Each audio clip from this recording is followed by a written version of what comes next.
اعوذ باللہ من الشیطان الرجیم بسم اللہ الرحمن الرحیم رب اشرح لی صدری ویسر لی امری واحلل عقدۃ من لسانی یفقہوا قولی اللہم علمنا بما ینفعنا وانفعنا بما علمتنا۔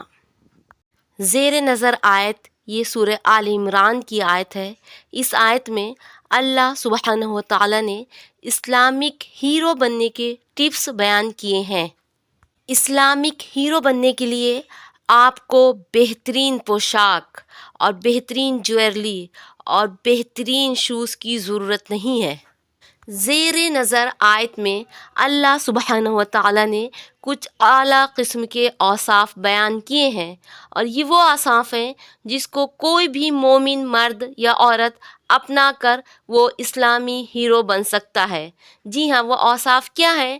وہ اوصاف یہ ہیں، سب سے پہلے اللہ سبحانہ و تعالیٰ ارشاد فرما رہے ہیں الذین ینفقون فی السراء والضراء، یعنی وہ اللہ کے نیک بندے وہ ایسے ہیں جو پریشانی کے عالم میں بھی اپنی محنت سے کمایا ہوا مال اللہ کے راستے میں اللہ کی خوشنودی حاصل کرنے کے لیے خرچ کرتے ہیں، اور خوشحالی کے ایام میں بھی اللہ کے راستے میں اپنے مال کو خرچ کرتے ہیں۔ اس آیت میں اللہ سبحانہ و تعالیٰ نے اپنے نیک بندوں کی جو سب سے پہلی صفت بیان کی ہے وہ یہ بیان کی ہے کہ وہ لوگ ایسے ہیں کہ وہ تنگ دستی کے ایام میں بھی خرچ کرتے ہیں اور خوشحالی کے ایام میں بھی خرچ کرتے ہیں۔ تو اس بات پہ ہمیں غور کرنا ہے کہ یہاں پر جو بات ہو رہی ہے وہ زکوٰۃ کی بات نہیں ہو رہی ہے، بلکہ نفلی صدقات کی بات ہو رہی ہے، اور اللہ کے جو نیک بندے ہیں وہ اللہ کے راستے میں خرچ کر کے اللہ کی خوشنودی حاصل کرتے ہیں۔ اللہ سبحانہ و تعالیٰ کے ہاں بلند مقام حاصل کرنے کے لیے انفاق ایک بہت ہی اہم فریضہ ہے۔ حدیث شریف میں آیا ہے کہ سخی آدمی اللہ سے قریب ہے، لوگوں سے قریب ہے، جنت سے قریب ہے اور جہنم سے دور ہے۔ اس آیت میں نیک بندوں کی صفت بیان کی گئی ہے کہ وہ خوشحالی میں خرچ کرتے ہیں۔ تو خوشحالی میں خرچ کرنا یہ تو بہت آسان کام ہے۔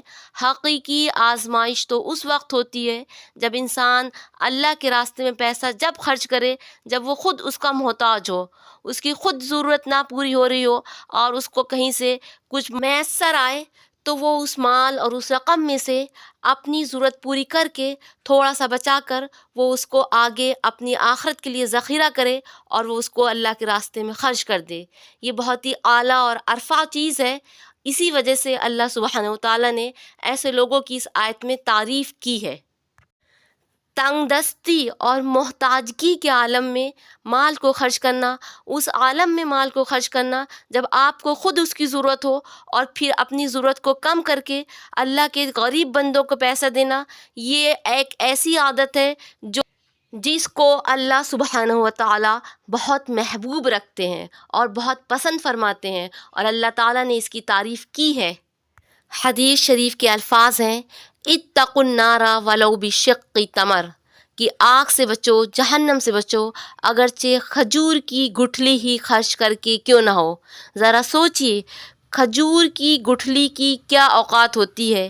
کھجور کی گٹھلی تو کھا کر پھینک دی جاتی ہے، لیکن آپ اخلاص کے ساتھ اور اللہ کی رضامندی حاصل کرنے کے لیے اگر ادنا چیز بھی اللہ کے راستے میں خرچ کرتے ہیں تو اللہ کے نزدیک اس کی بہت ہی قدر و قیمت ہے، اور اس کا ثواب اللہ سبحانہ و تعالیٰ نے بڑھا رکھا ہے۔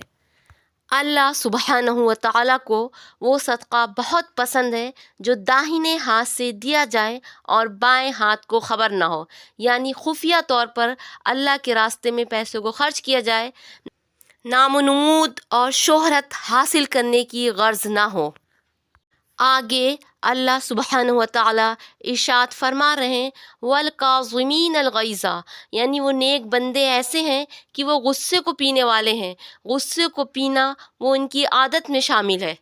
نبی اکرم صلی اللہ علیہ وسلم نے صحابہ اکرام سے پوچھا کہ پہلوان کون ہے؟ تو صحابہ اکرام رضی اللہ تعالیٰ عنہم اجمعین نے جواب دیا کہ پہلوان وہ ہے جو کشتی میں جیت جائے اور کشتی میں اپنے مد مقابل کو شکست دے دے۔ لیکن نبی اکرم صلی اللہ علیہ وسلم نے اس کے جواب میں فرمایا نہیں، پہلوان وہ ہے جو اپنے غصے پر قابو پا لے۔ اور اس آیت میں بھی اللہ سبحانہ و تعالیٰ نے غصے کو پینے والے کی تعریف کی ہے۔ ایک مرتبہ نبی اکرم صلی اللہ علیہ وسلم سے یہ پوچھا گیا کہ اے اللہ کے رسول صلی اللہ علیہ وسلم، کوئی ایسا عمل بتا دیجئے جس کو میں کیا کروں، تو آپ صلی اللہ علیہ وسلم نے فرمایا لا تغضب، لا تغضب، لا تغضب، تم غصہ مت کیا کرو۔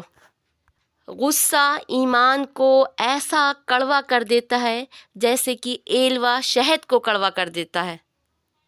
جب کوئی مومن بندہ بے جا جگہ پر نامناسب طریقے سے اپنے غصے کا اظہار کرتا ہے تو وہ ایمان کی مٹھاس کو کھو دیتا ہے۔ لہٰذا غصے پہ قابو پانا یہ آپ کو اللہ کی نگاہ میں محبوب بنا دیتا ہے، اور غصے پر قابو پانے والوں کو اللہ سبحانہ و تعالیٰ پسند فرماتے ہیں۔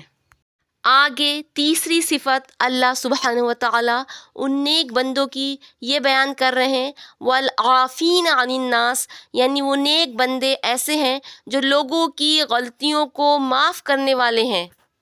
کسی کی غلطی، کسی کے ظلم، کسی کی زیادتی کو معاف کرنا یہ نبی کی سب سے بڑی سنت ہے۔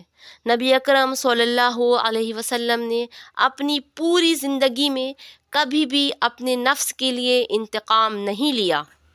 اگر آپ کو کوئی تکلیف پہنچائے یا آپ کو کوئی برا بھلا کہے اور آپ اس کو صرف اللہ کی رضامندی کی خاطر معاف کر دیتے ہیں تو یہ اللہ سبحانہ و تعالیٰ کو بہت پسند ہے اور اللہ کے ہاں درجات بلند کرنے میں بہت معاون اور مددگار ہے۔ آگے اللہ سبحانہ و تعالیٰ ارشاد فرماتے ہیں واللہ یحب المحسنین، اللہ تعالیٰ احسان کرنے والوں کو پسند فرماتا ہے۔ احسان کا مطلب کیا ہے؟ احسان کا مطلب یہ ہے کہ اگر آپ کے ساتھ کوئی برا سلوک کرے تو آپ اس کے جواب میں برا سلوک نہیں کریں گے، بلکہ آپ اس کے جواب میں بہترین سلوک کریں گے، یہ احسان ہے۔ اگر آپ نے برائی کے بدلے میں برائی دی تو یہ تو بدلہ ہو گیا، برائی کے بدلے میں اچھائی کرنا یہ احسان ہے، اور اللہ تعالیٰ ایسے احسان کرنے والوں کو محبوب رکھتا ہے۔ تو اگر آپ حاصل کرنا چاہتے ہیں اللہ کی محبت اور حاصل کرنا چاہتے ہیں اللہ کی خوشنودی تو ان صفات کو اپنا شعار بنا لیجئے۔ یقین محکم، عمل پہ ہم، محبت فاتح عالم، جہاد زندگانی میں ہیں یہ مردوں کی شمشیریں، وما علینا الا البلاغ، والسلام علیکم ورحمۃ اللہ وبرکاتہ۔